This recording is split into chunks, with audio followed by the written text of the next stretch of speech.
ॐ ऐं दुर्गां शिवं शान्तिकरीं ब्रह्माणीं ब्रह्मणोऽप्यां सर्वलोकपुनोतिं च पुनामामि सदा शिवां मङ्गलं शोभनं शुद्धं निष्कलं परमङ्गलं विश्वेश्वरीं विश्वमातां चण्डिकां प्रणमामहम् सर्वं देवमयीं देवीं सर्वलोकभयापहम् ब्रह्मेशो विष्णुनमितं प्रणमामि सदा मां बिन्धस्तां बिन्धनीलं दिव्यस्थाननिवासिनीं योगिनीं योगजननीं चण्डिकां प्रणमामहम् ईशानमात्रं देवविश्वरी विश्वप्रियां प्रणतोऽस्मि सदा दुर्गा संसारवातारिणीं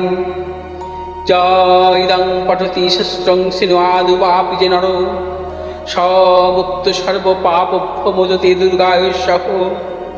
ॐ आयुर्देहि यशो देहि भाग्यं भगवती देहि मे पुत्रां देहि धनं देहि सर्वान् कामस्य देहि मे प्रचण्डे पुत्रदे नित्यं सुप्रीति शिरोनायिके कुलोत्पत्तिकरे चक्रे जयं देहि नमोस्तुते।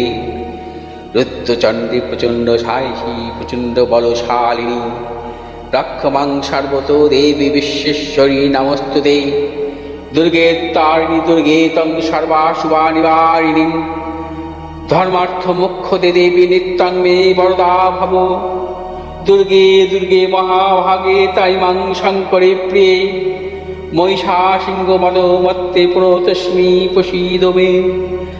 हरो पापं हरो क्लेशं हरो शोकं हरात्मकं हरो रोगं हरो क्षोभं हरो मारि हरिप्रिये। নমস্কার, আমি পণ্ডিত বিভূষী জাতক। আজ আলোচনা করব মৌনী অমাবস্যা নিয়ে, কারণ আর কিছুদিন পরই মৌনী অমাবস্যা। প্রথমেই বলি, তন্ত্রমতে কোনো বিশেষ কার্যসিদ্ধি হোক বা হোম যজ্ঞ মন্ত্রের মাধ্যমে গ্রহদোষ খণ্ডন, সব ক্ষেত্রেই মৌনী অমাবস্যা একটি গুরুত্বপূর্ণ তিথি হিসেবে ব্যবহৃত হয়। আমি নিজে ব্যক্তিগতভাবে এই অমাবস্যাতেই বহু গ্রহ দোষ খণ্ডন করিয়েছি ও সাফল্য দেখেছি। সাধারণতভাবে মাঘ মাসের অমাবস্যা তিথিকে মৌনী অমাবস্যা বলা হয়। মৌনী অমাবস্যা হল মকর সংক্রান্তির পরের অন্যতম গুরুত্বপূর্ণ তিথি। আবার অন্যদিকে দেখলে মহাশিবরাত্রির আগের শেষ অমাবস্যাই হল মৌনী অমাবস্যা। আমাদের তন্ত্র জ্যোতিষ জগতে এই মৌনী অমাবস্যা একটি গুরুত্বপূর্ণ তিথি হিসেবে বিবেচিত হয়ে আসছে যুগ যুগ ধরে। এক কথায় মাঘ মাসের কৃষ্ণপক্ষের অমাবস্যাই মৌনী অমাবস্যা। এই তিথিতে জন্মেছিলেন মহান ঋষি মনু। বলা হয় ঋষি মনুর নাম অনুসারেই মৌনী অমাবস্যার নামকরণ। সংস্কৃতে মৌনী শব্দের অর্থ হল যে কথা বলতে বা শব্দ উচ্চারণ করতে পারে না, অর্থাৎ যে চুপ, অর্থাৎ নিস্তব্ধ অবস্থায় থাকে।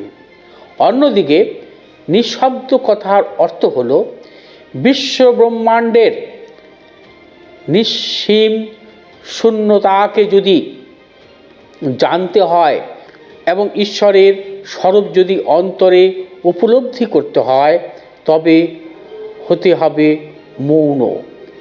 এই উদ্দেশ্যে মৌনী অমাবস্যার এই তিথিতে সাধকেরা মৌনব্রত পালন করে থাকেন শাশ্বত জ্ঞানকে উপলব্ধি করতে। প্রকৃত সাধক এই তিথিতে মৌনব্রত পালনের মাধ্যমে কুণ্ডলিনীকে জাগ্রত করতে পারেন এবং অসীম শক্তির অধিকারী হতে পারেন। তাই যুগ যুগ ধরে তন্ত্র সাধনার ক্ষেত্রে মৌনী অমাবস্যা একটি বিশেষ ভূমিকা পালন করে থাকে। শাস্ত্রমতে মৌনী অমাবস্যার এই বিশেষ দিনেই সূচনা হয়েছিল দ্বাপর যুগের। জ্যোতিষশাস্ত্রের এই দিনেই আলাদা তাৎপর্য আছে। এদিন সূর্য চন্দ্র মকর রাশিতে অবস্থান করে। প্রায় 1 মাস ধরে সূর্য এই অবস্থানে থাকে এবং অন্যদিকে চাঁদ থাকে 2.5 দিন। চন্দ্র সূর্যের এই অবস্থান ও রাশি পরিবর্তন মানুষের জীবনকে প্রভাবিত করে নানানভাবে। আধ্যাত্মিক দৃষ্টিভঙ্গি থেকে এই মৌনী অমাবস্যার পুণ্যতিথিতে মৌনব্রত পালন করলে জীবনের সব আকাঙ্ক্ষা, মোহ এবং ইন্দ্রিয়কে নিজের অধীনে রাখা যায়। এমনকি এই তিথিতে সঠিকভাবে কাজে লাগাতে পারলে বা কাজে লাগালে একজন সাধক জন্ম মৃত্যুর আবর্ত থেকে মুক্তি লাভ করে মোক্ষ লাভও করতে পারেন। নিজেদের কর্মফল থেকে মুক্তি লাভের আশায় ত্রিবেণী সহ দেশের বিভিন্ন নদী সঙ্গমে স্নান করেন লক্ষ লক্ষ মানুষ। মাঘ মাসে পবিত্র গঙ্গা এবং অন্য নদীতে স্নান করা মানেই শুভ, কিন্তু মনে করা হয় মৌনী অমাবস্যার এই স্নানের মাহাত্ম্য গুণ আরও অনেক বেশি। জ্যোতিষীদের মতে মৌন ব্রত পালন করে অমাবস্যায় যদি গঙ্গা স্নান করা যায় তাহলে মানব জীবনের বহু জন্মের পাপ ধুয়ে যায়। এদিন নৈশব্দ পালন করলে মানসিক শান্তি পাওয়া যায় এবং রোগ মুক্তি ঘটে। বহু মানুষের বিশ্বাস এই তিথিতে স্বর্গের দেবতারা নেমে আসেন মর্তে এবং প্রয়াগরাজের গঙ্গা যমুনা সরস্বতীর মিলনস্থলে ত্রিবেণীর সঙ্গমে পুণ্য স্নান করেন। এই তিথিতেই আপনারাও চাইলে কাজে লাগাতে পারেন এবং সেক্ষেত্রে মেনে চলতে হবে কয়েকটি শাস্ত্রীয় নিয়ম। এই অমাবস্যা তিথিতে নেশা থেকে দূরে থাকুন, কাউকে কুকথা বলবেন না, যথাসম্ভব সৎ চিন্তা নিজেকে নিয়োজিত রাখবেন। পবিত্র দেহ ও মনে ঈশ্বরকে স্মরণ করুন এবং পারলে দরিদ্র মানুষকে কিছু দান করুন। যারা গঙ্গা স্নান করবেন তারা প্রথমে কপালে পবিত্র জল ঠেকিয়ে উপাসনা করুন, তারপরে সম্পূর্ণ স্নান করুন। এদিনে উপোস চলাকালীন মৌনতা পালন করা খুব গুরুত্বপূর্ণ। নির্জলা উপোস রাখতে না পারলে শুধুমাত্র ফল ও জল খেয়ে এদিন উপোস রাখা যায়। অমাবস্যা চলাকালীন পরিষ্কার বস্ত্র পরে সূর্য দেবতাকে তিল ও জল দান করুন। এবারে মন্ত্র জপ করে আপনার সামর্থ্য মতো দান করুন।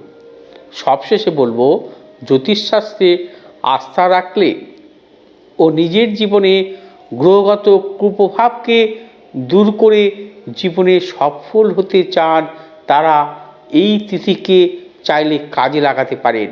শাস্ত্রমতে তন্ত্রক্রিয়ার মাধ্যমে গ্রহদোষ খণ্ডনের জন্য এই মৌনী অমাবস্যা একটি প্রশস্ত তিথি। ভালো থাকুন, সুস্থ থাকুন, নমস্কার।